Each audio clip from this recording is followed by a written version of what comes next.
Ya. Next, antara si miskin dengan si kaya, cara pandang mereka terhadap resiko pun berbeda. Orang miskin takut kehilangan uang, orang kaya takut kehilangan kesempatan.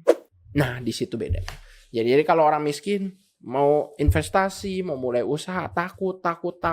Oh, si kaya nggak apa-apa, mulai aja dulu. Kalau rugi, yang penting kita do the best, it's okay. Tapi nanti ada yang bilang, ya iya kalau udah kaya kan rugi masih ada lagi sisanya. Nggak gitu. Kadang orang kaya pun mereka tetap spekulasi besar-besaran ketika ekspansi usaha.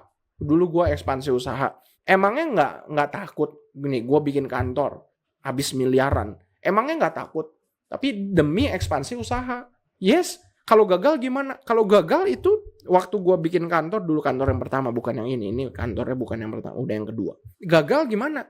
Ya kalau gagal uang gue bisa habis karena benar-benar hampir all in ya. Tapi all innya gue juga ngeliat-liat, ini kemungkinan berhasilnya tinggi nggak? Win rate-nya gimana? Probabilitasnya gimana?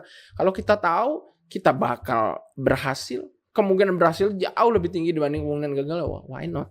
Kita ambil lah kesempatan. Mungkin sebagian orang bilang gambling, spekulasi, menurut gue enggak. Itu disebutnya calculated risk. Resiko yang sudah diperhitungkan. Gue lebih takut kehilangan kesempatan. Apalagi kalau di bidang yang udah kita kuasai. Kenapa tidak?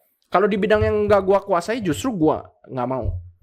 Karena berisiko. Ya, kalau di bidang yang gue kuasai, sikat, hajar, berani. Karena ini bidangnya gue tahu. Kadang-kadang gue ngelihat orang, bahkan saudara gue sendiri ada. Dia udah kerja lama, udah master lah di bidangnya. Gue bilang, ayolah gue modalin, kita usaha bareng. Nanti bagi hasilnya aja gitu. Dia takut, gak berani. Kan di perusahaan itu gajinya dia udah gede. Wah, gak berani lah. Ini bahaya, ngeri apa. Ya gak bisa lah.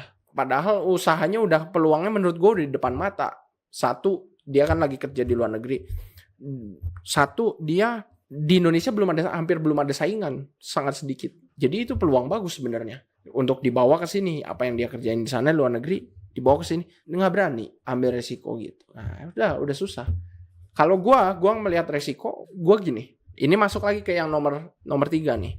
Kalau gua ngelihat resiko, nggak apa-apa kita ada resiko. Misalnya usaha, nggak pasti kan, nggak pasti. Tapi kita tahu ini potensinya besar, limit penghasilan kita besar nih, kita bisa kerjain sampai jadi besar, daripada memang nggak ada resiko tapi limit penghasilan kita ini kecil.